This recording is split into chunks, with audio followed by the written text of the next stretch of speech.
Welcome to Midnight Truth, where peaceful stories guide you into the perfect night's rest. Before we start, take a moment to like this video and subscribe. It helps me bring more soothing stories to you and others who need them. Let me know in the comments where you're watching from and what time it is for you. Now, find your cozy spot, close your eyes, and let's begin this calming journey together. I pulled up to the house just as the sun dipped below the horizon, painting the sky a bruised purple. The moving truck rumbled behind me, its engine coughing like it was as tired as I was. My new place at the end of a quiet street, a two-story relic with peeling paint and a sagging porch. It wasn't much, but after the divorce, it was all I could afford. New town, new job, new start. That's what I kept telling myself. The movers hauled my boxes inside while I stood on the lawn, hands in my pockets, staring up at the house. It had a crooked charm, like something out of an old movie. The windows were cloudy with age, and the front door creaked when I pushed it open. Inside, the air smelled faintly of mildew and something sweet like overripe fruit. The floorboards groaned under my sneakers as I stepped in, and a draft brushed my neck, even though all the windows were shut. "Cozy, huh?" One of the movers said, dropping a box labeled kitchen on the warped hardwood. He didn't wait for an answer, just shuffled back out to the truck. I didn't blame him. The place had a vibe, like it was watching me, sizing me up, but I shook it off. Old houses have quirks, right? Creaky floors, weird smells. Nothing to lose sleep over. By nightfall, I spent the next hour unpacking essentials. A few pots, some clothes, my coffee maker. The stairs to the second floor were steep and narrow, each step whining like it might give out. Upstairs, there were 3 rooms. A small bedroom I claimed as mine, a bathroom with a chip tub, and a spare room I figured I'd use for storage. The bedroom had a single window overlooking the backyard, which was just a tangle of weeds and a gnarled oak tree. The glass rattled faintly in its frame when the wind picked up. Around 8, I collapsed onto the couch with a beer and a frozen pizza. My first night in the new place. I'd started my job at the hardware store 2 days ago, and it was fine. Nothing exciting, just restocking shelves and helping folks find nails or paint. But it was steady, and after the mess of the last year, steady sounded perfect. I was halfway through my pizza when I heard a low thud from upstairs. I froze, slice in hand, listening. The house was silent again, save for the hum of the fridge. Probably just the place settling. I told myself. Old houses do that. Still, I set the pizza down and climbed the stairs. The creak's louder now, like the house was complaining about my weight. Upstairs, everything looked normal. The boxes I'd stacked in the spare room were untouched. The bathroom mirror still smudged from who knows when. In my bedroom, the bed was unmade, sheets tossed from when I crashed there last night. Nothing out of place. I laughed at myself, jumpy over nothing. Back downstairs, I finished my beer and flipped on the TV. Static buzzed across the screen before a grainy sitcom flickered to life. I was dozing off when a knock rattled the front door. I jolted upright, heart thudding. Who'd be knocking this late? I crossed the room, the floor groaning with every step, and peeked through the cloudy window beside the door. A woman stood on the porch, maybe 60, with gray hair pulled into a tight bun. She clutched the coat around her like the night was colder than it was. I opened the door a crack. "Yeah, you're the new tenant," she said, not a question. Her voice was sharp, like she was used to being heard. "I'm Ruth, live next door." "Hi, I'm Dan." I opened the door wider, trying to look friendly. "Just moved in." She nodded, eyes flicking past me into the house. Thought I'd say hello. Not many stick around here long. I frowned. "What do you mean?" She hesitated, lips pressing thin. "This place has got a history. Last folks who lived here, nice couple, left in a hurry. Middle of the night, even said they heard things. Footsteps mostly. Claimed it wasn't rats." I forced a laugh. "Old houses creak. I've already got that memo." "Maybe." She didn't smile. "Just keep an ear out. That's all." Then she turned and shuffled back toward her place, coat flapping in the wind. I shut the door, the latch clicking loud in the quiet. Footsteps. Sure, I'd heard the thud earlier, but it was nothing, just the house doing its thing. I grabbed another beer and sank back onto the couch, brushing off Ruth's words. New town jitters. That's all this was. Still, when I climbed into bed later, the sheets cold against my skin, I couldn't shake the feeling that the house was too quiet now, like it was holding its breath. I woke up to the sound of footsteps. Heavy ones, like someone pacing in boots, coming from right above my bed.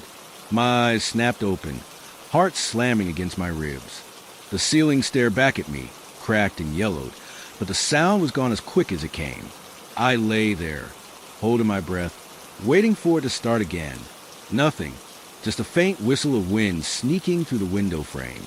I rolled over, squinting at my phone. 3:17 a.m. Too early for this crap. It was probably a dream, I told myself. Or the house settling again. Ruth's warning about footsteps must have wormed into my head. I pulled the blanket tighter and shut my eyes, willing sleep to come back. It didn't. Instead, a new sound crept in, a low, rhythmic creak, like someone rocking a chair. It was faint, coming from downstairs this time. I sat up, sheets pooling around me, and listened. Creak, pause, creak, pause, steady as a heartbeat. My mouth went dry. I hadn't unpacked any chairs yet, rocking or otherwise. I swung my legs out of bed, the floor icy under my bare feet. The creaking stopped the second I stood, leaving the house dead quiet again. Too quiet. I grabbed my phone for light and shuffled the door, the boards groaning under me.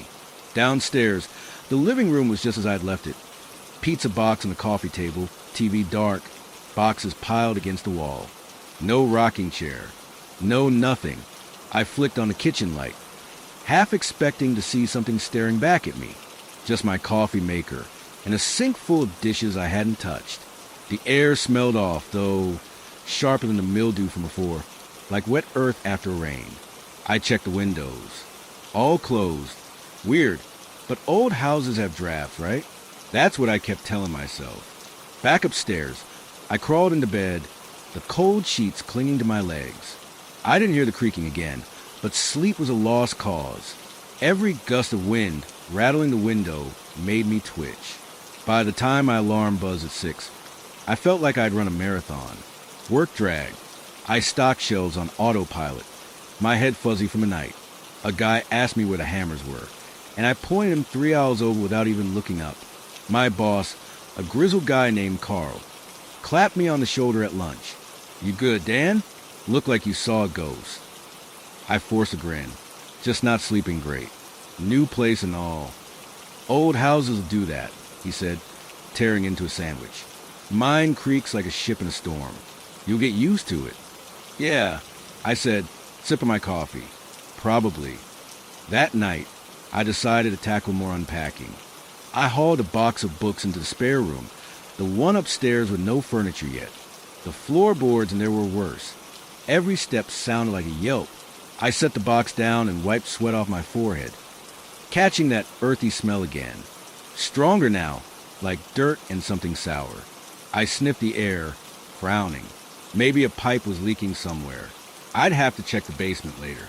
As I turned to leave, something thumped behind me. I spun around, pulse jumping. The box was still there, untouched, but a book had slid out and landed face down on the floor. I hadn't bumped it. Had I? I'd picked it up, an old paperback thriller I'd read years ago, and shoved it back in the box, shaking my head, tired. That's all it was. Downstairs, I microwaved some leftovers and flipped on the TV for noise. The sitcom was back, laugh track blaring, but I barely heard over my own thoughts. Ruth's words kept circling. Footsteps. People leaving in a hurry. I didn't buy into ghost stories, but the thud last night, the creaking, the book, it was piling up. Around 10, I headed to bed, determined to sleep through whatever the house threw at me. I just turned off the lamp when it started. A faint tapping, like fingernails on glass. It was coming from the window. I sat up, staring at the dark pane. Tap, tap, tap, slow and deliberate. My stomach twisted. I grabbed my phone and shone the light outside. Nothing, just the oak tree swaying in the wind, branches nowhere near the glass. I opened the window, the cold air biting my face, and stuck my head out. The yard was empty, shadows pooling under the tree. The tapping stopped the second I leaned out. I slammed the window shut, locked it, and climbed back into bed, pulling the covers over my head like a kid. It was the wind, or a branch I couldn't see. That's what I told myself as my heart slowed down. But as I drifted off, I swore I heard it again. Tap, tap, tap. Fainter now, like it was waiting for me to let my guard down. I didn't sleep much again. The tapping faded sometime before dawn, but my brain wouldn't shut off. I kept picturing something out there in the dark, crouched under the oak tree, waiting. By morning, I was a zombie, bags under my eyes, coffee in hand, stumbling through my shift at the hardware store. Carl noticed again, but this time he just grunted and left me alone. Fine by me. When I got home, the house felt different. Heavier, somehow. The air hung thick, like it was pressing down on me. I dropped my keys on the counter and kicked off my shoes, the floorboards creaking in their usual chorus. That earthy smell was back, sharper now, mixed with something bitter I couldn't place. I wrinkled my nose and opened a window in the kitchen, letting the late afternoon breeze sweep in. It didn't help much. I decided to check the basement. If there was a leak or some rotting pipe causing the stink, I'd rather know now than later. The door was under the stairs, a flimsy thing, warped from years of neglect. It stuck when I pulled, so I yanked harder, the hinges screeching. A blast of cold air hit me, carrying that same sour, wet smell. I flicked the light switch by the door. Nothing. Great. I grabbed my phone for light and started down. The steps were narrow, with bowing under my weight, and the air got colder with every step. By the time I hit the bottom, my breath was foggy in front of me. The basement was a concrete box, bare walls, a cracked floor, and a rusty water heater humming in the corner. No pipes dripping, no puddles, just that smell, thick enough to taste. Then I felt it, a cold spot, sharp and sudden, like I'd walked through a wall of ice. It was right in the middle of the room. I stopped, shining my light around. Nothing moved. The air just sat there heavy and frigid, prickling my skin. I took a step back, and it was gone. Warmth rushed in like I crossed an invisible line. My pulse thudded in my ears. Houses don't do that. Drafts, sure, but not that. I climbed back upstairs fast, slamming the door behind me. The kitchen felt normal again, warm from the open window. I stood there, hands on the counter, telling myself it was nothing. Old basements get weird air pockets. That's all, but my hands wouldn't stop shaking. That night, I stayed upstairs, unpacking more boxes to keep busy. I was in the spare room, stacking books, when I heard it, a slow, heavy thud, like something big hitting the floor downstairs. I froze, book in hand, listening. Thud, pause, thud, pause. It was coming from the living room. I set the book down and crept to the stairs, phone light on. The house was dark, shadows stretching long across the walls. Each step creaked louder than I liked, announcing me to whatever was down there. At the bottom, I swept the light around. The pizza box was still on the coffee table, the TV off, boxes where I'd left them. But the air felt wrong, too still, too cold. Thud. I jumped, swinging the light toward the sound. It came from the kitchen. I edged over, heart pounding, and peeked around the corner. The window I'd opened earlier was shut, tight. I hadn't touched it. I crossed the room, my socks silent on the floor, and reached for the latch. My fingers brushed the glass, ice cold, and I yanked my hand back. Something scratched faintly behind me, like nails on wood. I spun around. Nothing, just the empty living room staring back at me.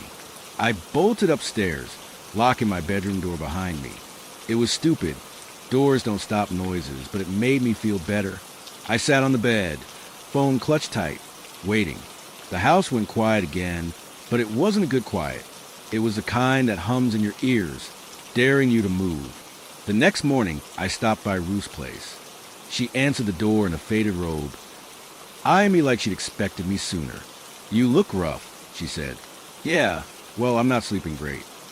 I rubbed my neck, hesitating. You said the last people heard footsteps. What else did they say?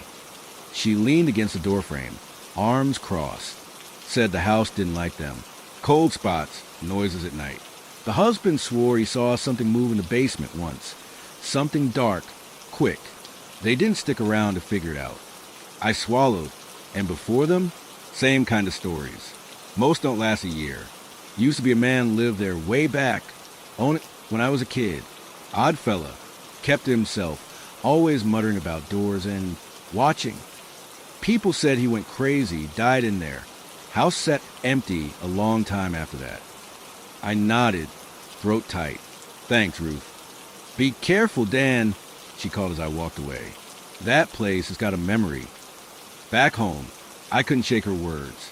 Doors, watching, the cold spot, the thuds, the window. It was piling up, and I didn't have answers. But I wasn't ready to run. Not yet.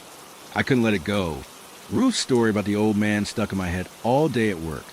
Buzzing like a fly I couldn't swat. By the time I got home, the sun was gone and the house loomed dark against the gray sky. The porch sagged under my steps, creaking loud enough to wake the dead. Maybe it already had. Inside, that earthy smell hit me again, stronger now, like the house was sweating out of the walls. I flicked on every light I could reach, chasing the shadows back. The place still felt off. Too quiet, too heavy. I grabbed a beer and sat on the couch, staring at the ceiling where I'd heard those footsteps. If this house had a story, I needed to know it. No more guessing. I started in the basement. Not because I wanted to, God no, but because Ruth mentioned the husband seeing something down there. The door stuck again, groaning when I forced it open. That cold air rushed up, biting my face, and I hesitated, phone light trembling in my hand.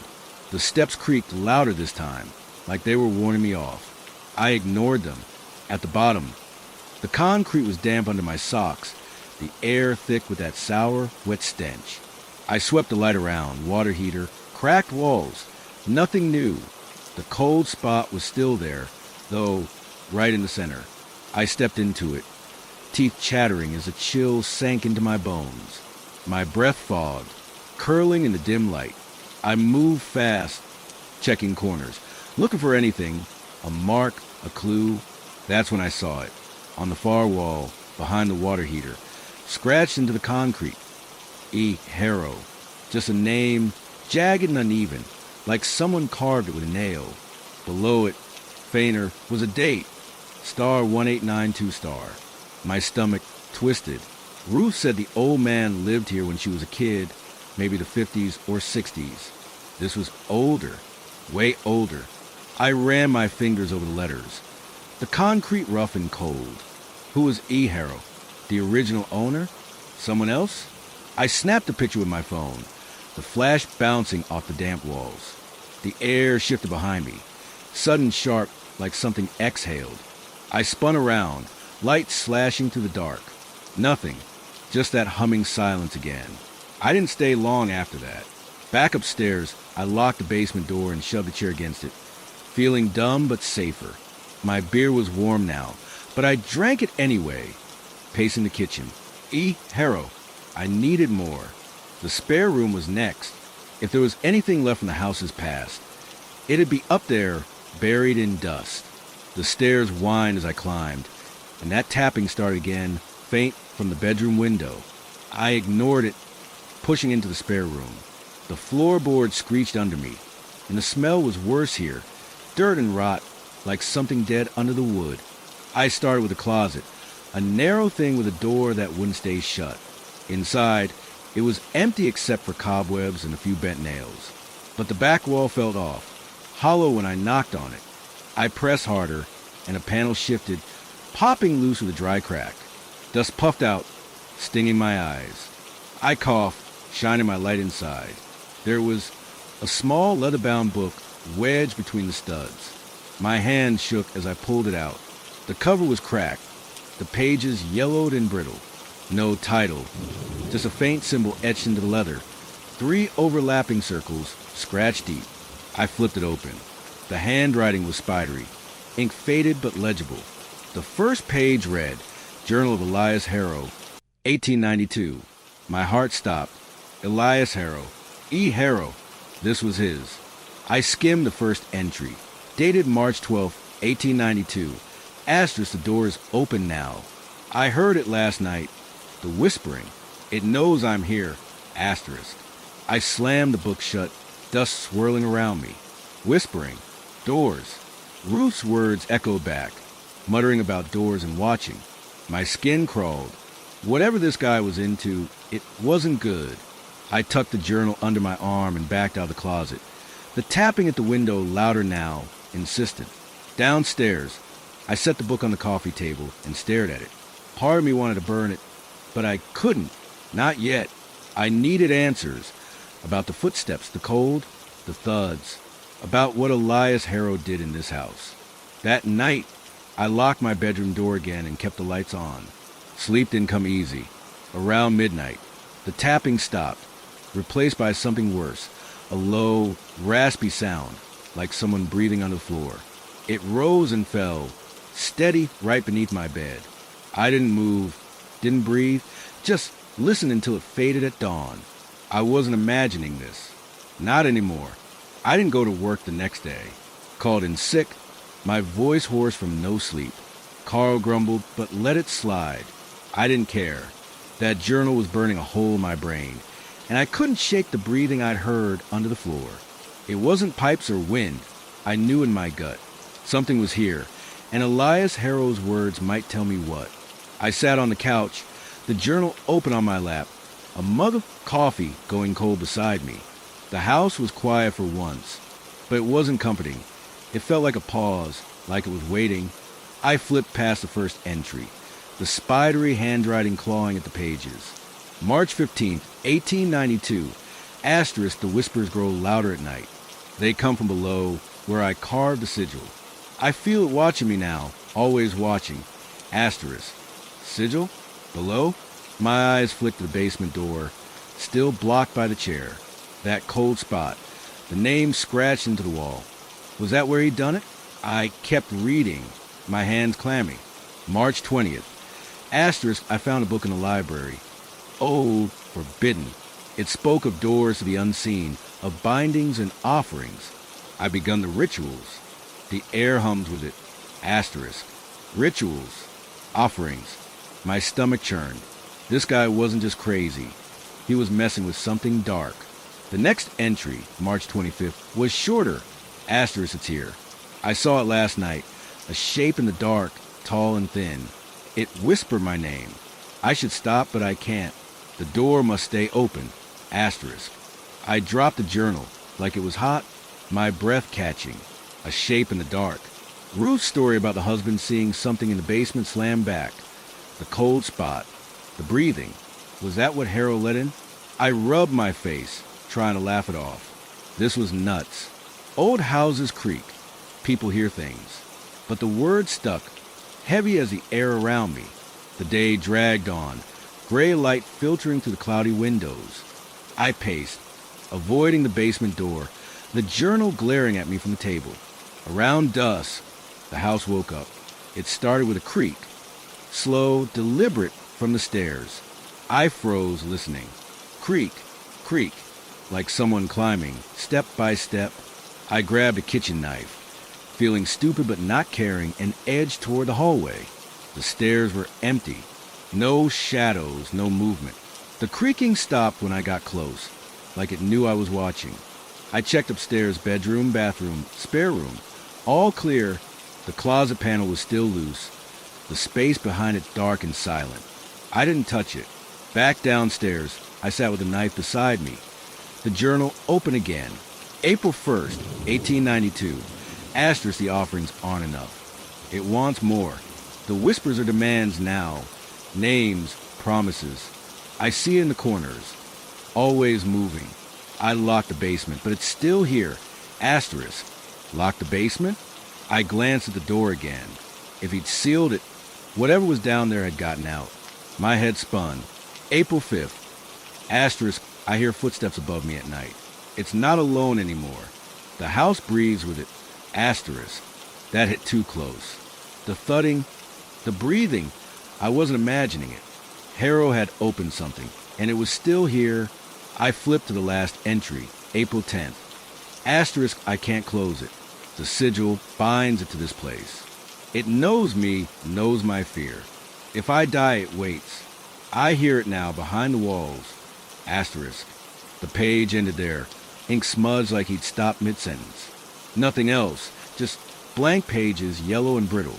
I shut the book, my hand shaking. If Harrow died here, like Ruth said, what happened to it? Night fell fast, the windows blackening. I didn't turn on the TV. Silence felt safer, like I could hear it coming. Around 11, the footsteps started again, heavy and slow, pacing the ceiling above me. I gripped the knife, staring up. The floorboards groaned, dust sifting down.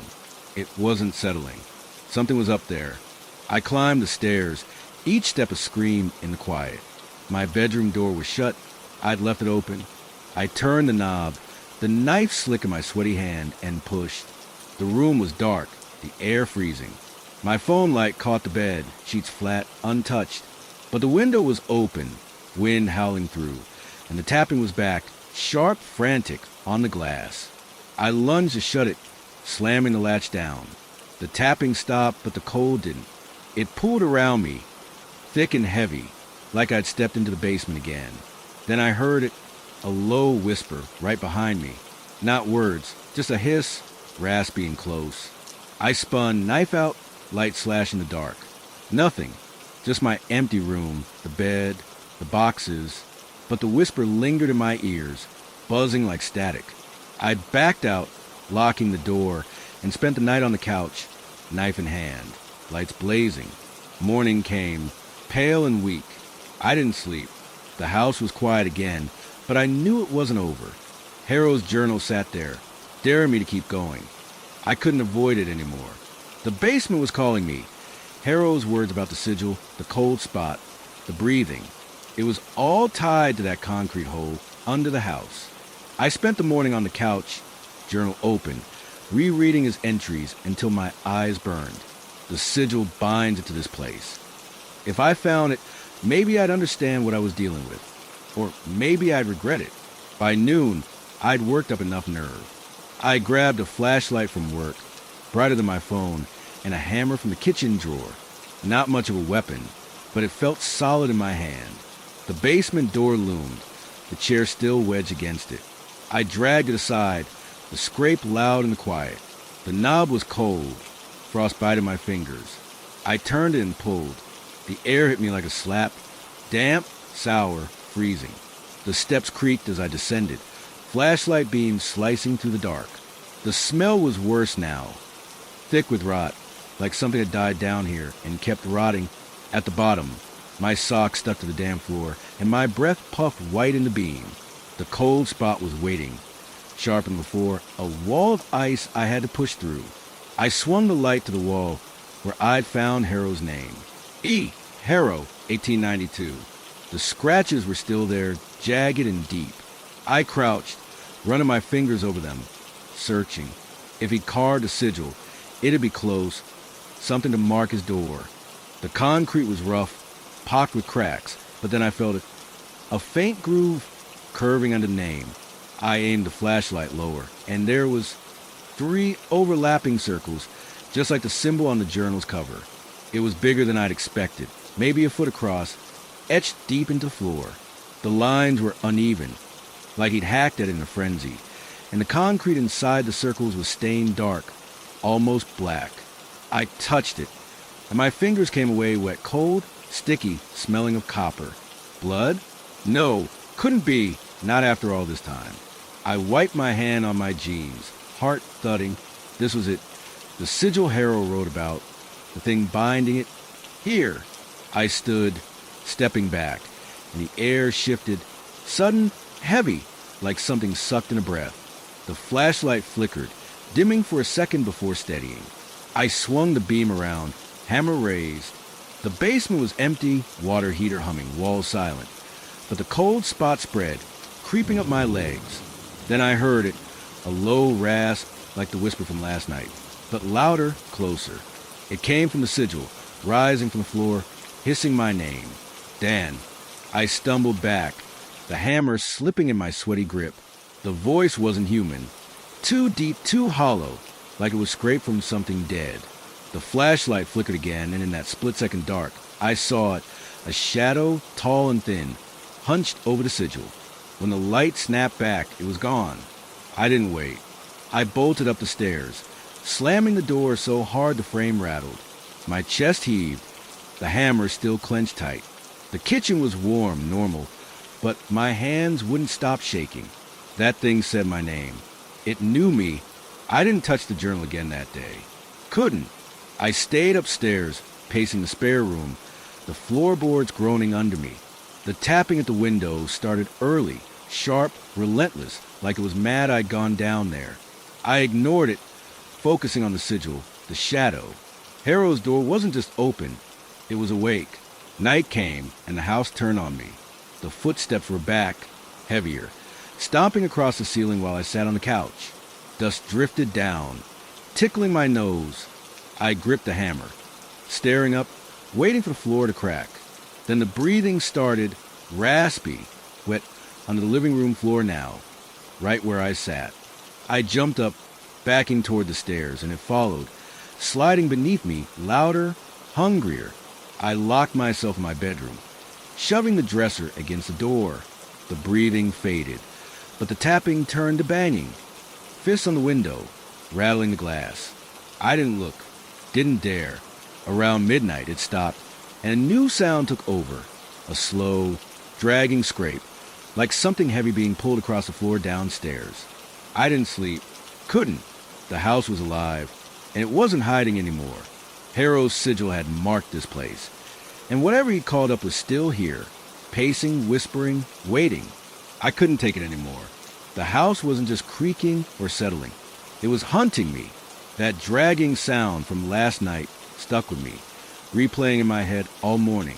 Whatever was down there wasn't waiting around anymore. It was moving, testing me. I had to do something, or I'd lose my mind. I didn't go to work again. Couldn't face Carl's questions with my hands shaking and my eyes bloodshot. Instead, I sat on the couch, the journal open, staring at Harrow's last entry. If I die, it waits. He'd known it wouldn't leave. I flipped back to the sigil sketch I'd drawn on a napkin. 3 circles, stained dark. Maybe if I broke it, scratched it out, this would stop. Or maybe I'd make it worse. Either way, I was done sitting still. I grabbed the hammer and a crowbar from work I'd borrowed last week. The basement door glared at me, the air around it cold even through the wood. I yanked it open, the hinges screaming, and stormed down, flashlight in one hand, crowbar in the other. The smell hit me hard, rotting meat and wet earth, so thick I gagged. My breath fogged, the cold biting deeper than before. The sigil was still there, carved into floor, the dark stain glistening like it was fresh. I knelt, raising the crowbar, and swung. The metal cracked against the concrete, chips flying, a jolt shooting up my arm. I hit it again, harder, aiming for the circles. The sound echoed loud and hollow, but the sigil didn't budge. Too deep, too solid. My hands ached, sweat dripping despite the chill. Then the light flickered. I froze, crowbar mid-swing. The air thickened, pressing on my chest, and that raspy whisper came back, asterisk and asterisk, slow and close, like it was breathing down my neck. I spun, flashlight slashing the dark. Nothing, just the walls, the water heater, the sigil. But the cold spot swelled, wrapping around me, and the whisper turned to a growl, low, guttural, vibrating the floor. I dropped the crowbar and ran, feet pounding the stairs. The door slammed behind me, the lock clicking without me touching it. I backed into the kitchen, hammer still in hand, panting. The growling faded, but the house wasn't done. A thud shook the ceiling, hard, like something landed up there. Then another and another, footsteps stomping toward the stairs. I bolted to the living room, heart slamming. The steps creaked, slow and heavy, coming down. I gripped the hammer, eyes locked on the hallway. The air turned frigid, my breath visible, and that dragging sound started again, something sliding across the floor, closer now. I couldn't see it, but I felt it big, wrong, filling the space. The lights flickered, buzzing loud, and went out. Darkness swallowed the room, the only sound my ragged breathing and that slow, wet scrape. I fumbled for my phone, the screen flared into life, and swung the light toward the hallway. A shadow loomed there, tall, thin, hunched, just like Harold wrote. It didn't move, didn't blink, just stood, edges blurring into the dark. "Get out!" I yelled, voice cracking, hammer raised. The shadow tilted its head, and the whisper hissed again, asterisk Dan asterisk, sharp like a blade. The light snapped back on, blinding me, and it was gone. The room was empty, the air warm again, but my skin crawled like it was still watching. I didn't think, just grabbed my keys, wallet, the journal, and ran for the door. The porch boards groaned as I stumbled out, the night air slapping my face. I made it to my truck, hands shaking so bad, I dropped the keys twice before starting it. The engine roared, and I peeled out, tires screeching, the house shrinking in the rear view. I crashed at a motel 20 miles away, a dingy place with stained carpets and a flickering sign. The bed was lumpy, but I didn't care.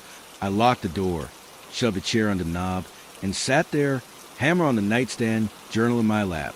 Sleep didn't come. Every creak of the motel made me jump. Every shadow looked too long. Around 3 a.m., my phone buzzed. No caller ID, just static when I answered. Then the whisper, asterisk Dan asterisk, soft, clear, like it was in a room. I threw the phone across the bed, staring at it as the call cut out. The air turned cold, and from the parking lot, I heard it, a faint, slow scrape, dragging closer. It wasn't stuck in the house. It followed me. I didn't sleep at the motel. Couldn't. That whisper through the phone, my name, soft and sharp, kept me wired, eyes darting to every corner of the room. The dragging sound outside stopped after a while, but the air stayed cold, the kind of cold that sinks into your bones and stays.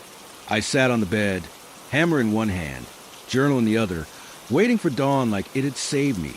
It didn't. Morning came gray and thin, the motel lot empty except for my truck. No scratches, no shadows, nothing to prove what I'd heard. But I knew that thing wasn't trapped in a house.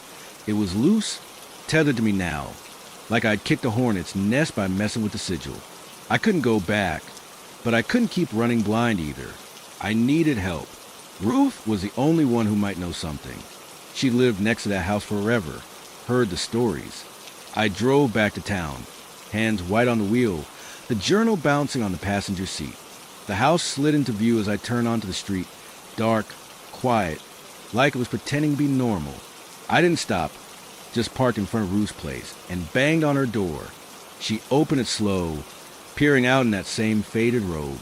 Her eyes narrowed, taking me in, wild hair, red eyes, the hammer still clutched tight. "You saw it," she said, stepping aside to let me in. "Yeah," I croaked, voice raw. "It's not just noises anymore. It followed me, said my name." Her kitchen smelled like burnt toast and old coffee. She poured me a mug anyway, hands steady despite her age. "Told you that place has a memory. What did you do?" I set the journal on the table, the symbol glaring up at us. "Found this. Elias Harrow's. He carved a sigil in the basement, opened some kind of door. I tried to break it, and now it's everywhere." Ruth didn't touch the book, just stared at it, lips tight. Harrow was a fool, thought he could control what he called up. My pa used to say he'd stand in the yard at night, muttering to the dark, holding candles and knives. Said he wanted to see the other side. The other side? I leaned forward, coffee untouched. "What is it?" "Dunno. Something old. Something hungry." Pa said Harold went quiet after a while, stopped leaving the house. Folks found him dead one spring, sitting in the basement, eyes wide open, never buried him proper. House stayed empty till the bank took it years later. My stomach dropped. "So it's him? His ghost?" She shook her head. "Not him. What he let in. That sigil's a mark. It ties it here, keeps it fed. You living there woke it up. Messing with it pissed it off." I ran a hand through my hair, panic claw in my chest. "How do I stop it?" To know if you can. Last folks who tried just ran. Maybe burn the house, break the sigil proper. But it's got your scent now. I didn't like that. Didn't like any of it. I thanked her, grabbed the journal, and stumbled back to the truck. The house watched me as I drove off, windows dark like eyes. I didn't know where to go, just kept moving, the road blurring past. My phone stayed silent, but I kept checking it, waiting for that static hum. Night fell, and I pulled into a gas station lot. Too tired to keep driving. I locked the doors, leaned the seat back, and tried to rest. Big mistake. The air turned cold fast, my breath fogging the windshield. A shadow slid across the glass, tall, thin, hunched, there and gone. My heart slammed, hands fumbling for the keys. The engine wouldn't turn. I twisted the key again, nothing, just a click. The cold deepened, and then the radio crackled to life, static buzzing loud. Through it, that whisper, asterisk then asterisk, slow, dragging my name out like a threat. I smacked the radio off, but it kept going, the voice growing louder, angrier. Asterisk Dan, Dan, Dan, asterisk. I grabbed the hammer and swung at the dashboard, plastic cracking. The radio died, the whisper cutting off mid-syllable. Silence hit hard, my ears ringing. I sat there, panting, the shadow gone, the cold easing up. The truck started on the next try, like nothing happened. I wasn't safe anywhere.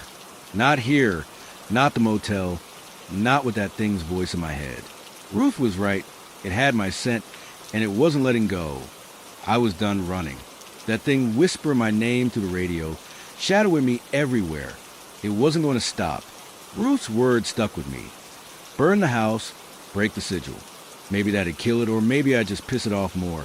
But I couldn't live like this, jumping at every sound, waiting for it to grab me. I had to try. I stopped at a hardware store. Not mine, one out of town where no one knew me. Bought a can of gas, matches, a heavier crowbar. The clerk didn't ask questions, just rang me up with a bored nod. My hands shook as I loaded it all into the truck. The journal glaring from the seat. Harrow's words looped in my head. Asterisk it waits asterisk. But I wasn't waiting anymore.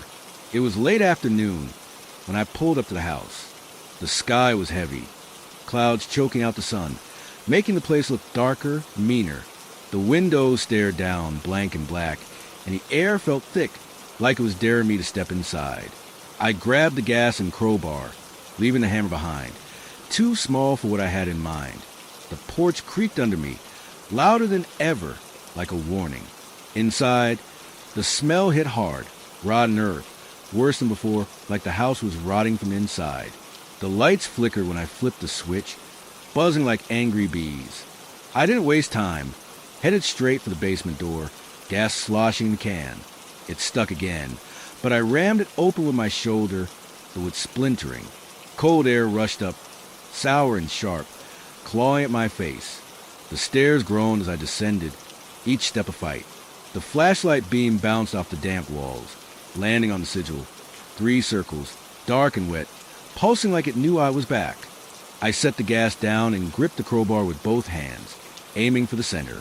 "You're done," I muttered, voice shaky but loud. I swung hard. The crowbar cracked into the concrete, sparks flying, the impact jarring my arms. A chunk broke loose, and I hit again, harder, gouging at the circles.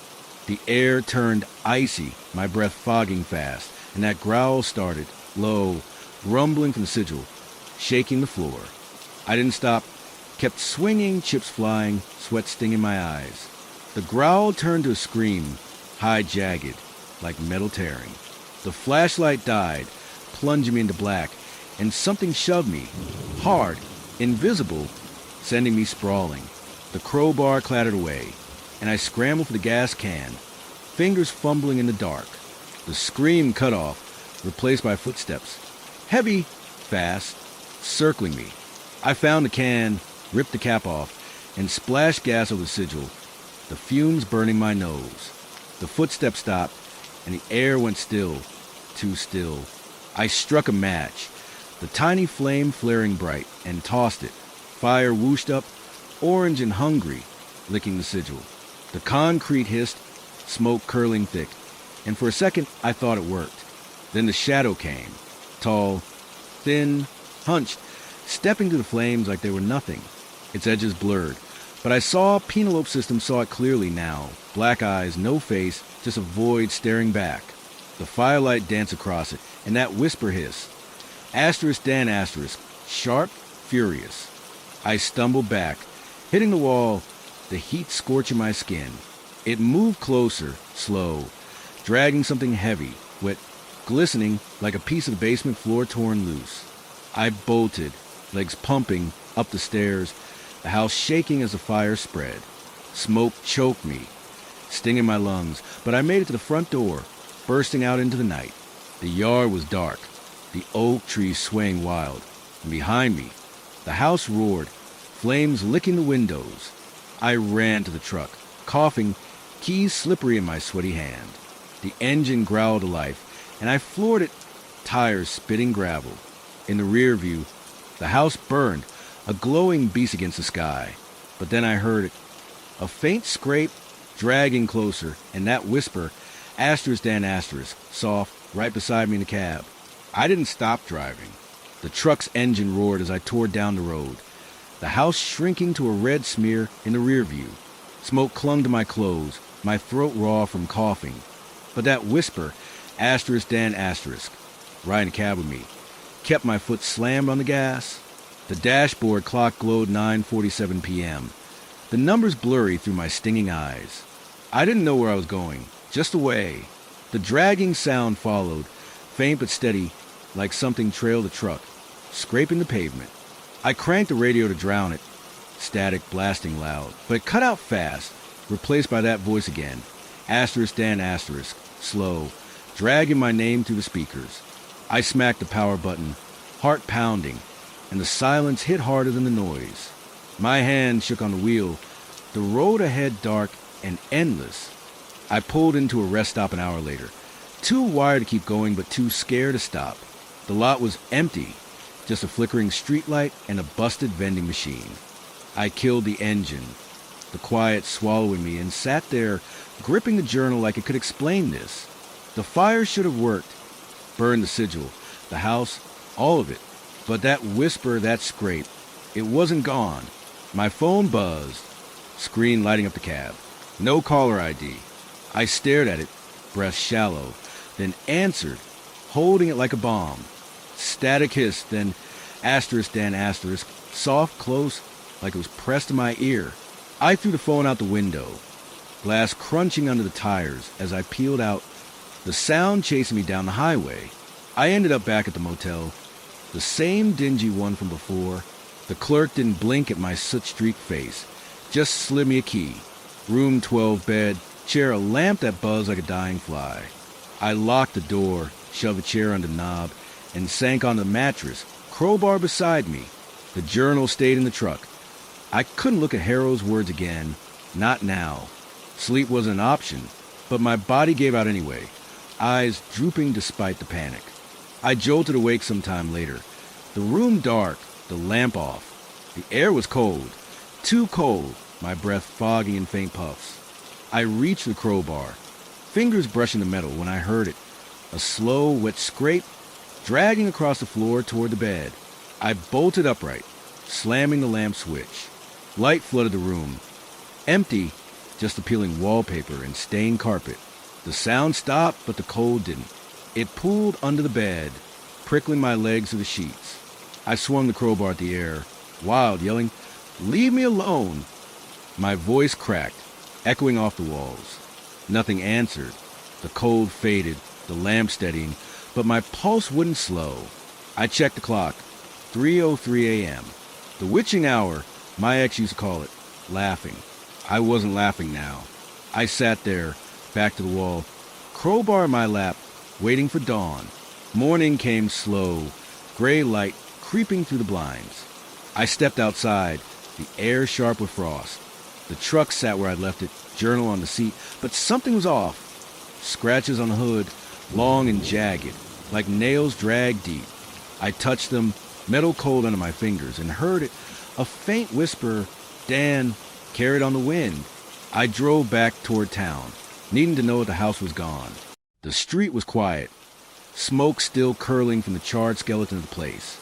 The roof was caved in, walls blackened, but the basement, the basement, was still there, a dark pit in the rubble. I didn't get out, just stared.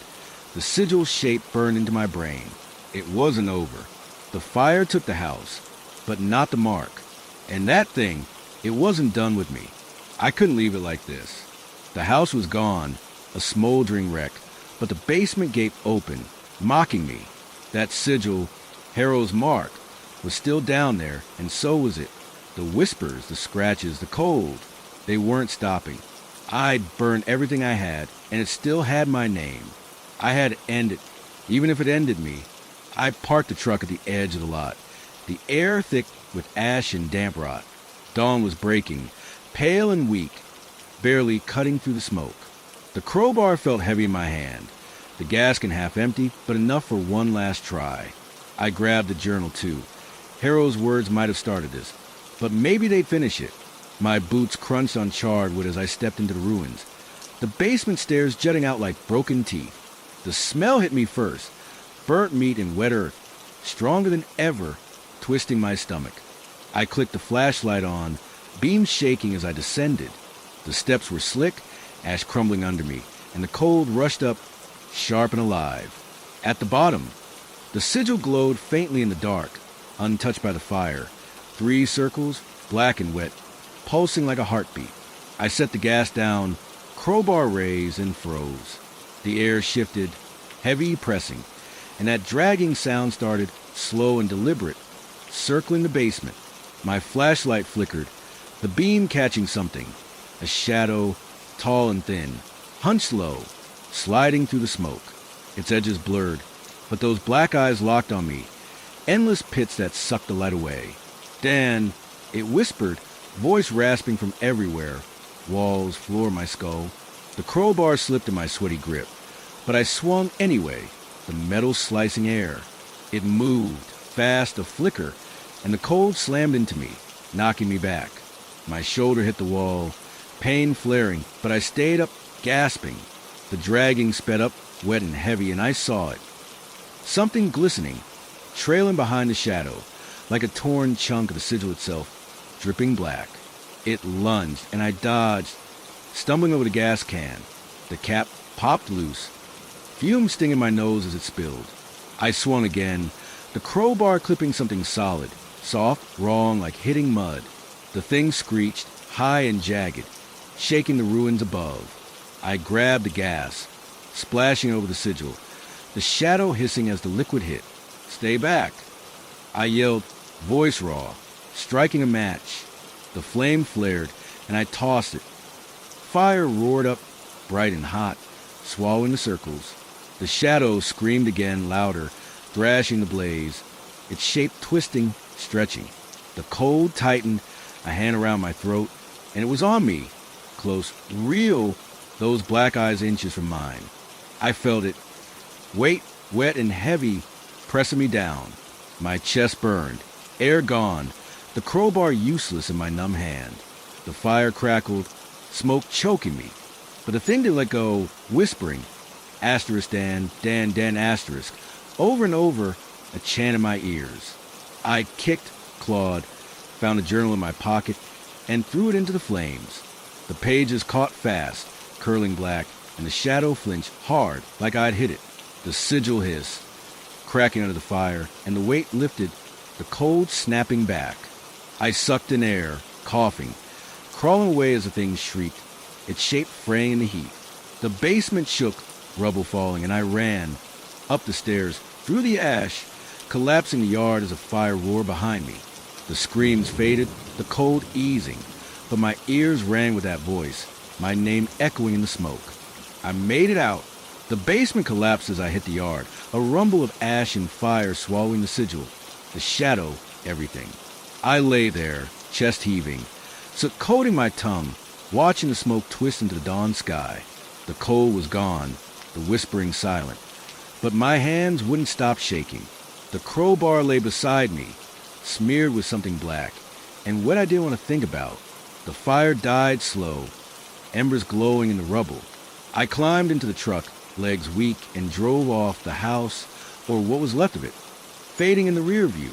My phone was gone, lost in the motel lot. But the journal was ash now. Harrow's words burned out. Maybe that was enough. Maybe it was over. I didn't go far, just back to the motel, too wrecked to keep moving. The clerk gave me the same room, no questions, and I collapsed on the bed, boots still on. Sleep hit fast, dreamless, the kind that drags you under and doesn't let go. When I woke, it was dark again, the clock blinking 8:19 p.m. My body ached, every muscle screaming, but the room was warm, the air still. No whispers, no scratches. I showered, the hot water stinging cuts I didn't remember getting, washing off the soot and that coppery smell. The mirror fogged up, and I wiped it clear, staring at myself. Hollow eyes, stubble, a guy who'd aged 10 years in a week. I almost laughed. Almost. The next day, I called work on the motel phone, told Carl I was done. He cursed me out, but I hung up mid-sentence. I couldn't stay in this town. Couldn't walk past that street again. I packed what little I had, clothes, the crowbar, a few bucks, and hit the road. Found a cheap apartment 2 states over, a boxy place with new paint and no history. Signed the lease with a shaky hand. Told myself it was a fresh start. Weeks passed. I got a job at a warehouse, lifting boxes, keeping my head down. The nights were quiet, no creaks, no cold spots. I started sleeping again, real sleep, not just passing out. The cuts faded, the nightmares too. I'd catch myself listening sometimes, waiting for that whisper, but it never came. Maybe the fire worked. Maybe burning the journal broke it. But then, last night, I heard it. Faint. So faint I thought it was a wind. Asterisk Dan asterisk. Slipping to the window I cracked open. I sat up, heart thudding, staring at the dark. The air was cool, normal, no fog on my breath. I got up, shut the window, locked it tight. Nothing moved outside, just streetlights and empty pavement. I didn't sleep after that. Sat on the couch, lights on, crowbar in my lap, listening. It didn't come again, but the quiet felt wrong now, too heavy, like it was holding its breath. This morning, I found scratches on a window frame, thin, jagged, like nails dragged slow. Could have been there before. Could have been the wind. I don't know if it's gone. Don't know if it ever will be. Harrow opened something, tied it to that house, and I walked right into it. Maybe I burned it out. Maybe I just set it free. All I know is I keep the crowbar close, check the locks twice, and listen to the night a little too hard. And somewhere out there, I swear I still hear it. Asterisk Dan asterisk. Soft, waiting, drifting on the edge of the dark.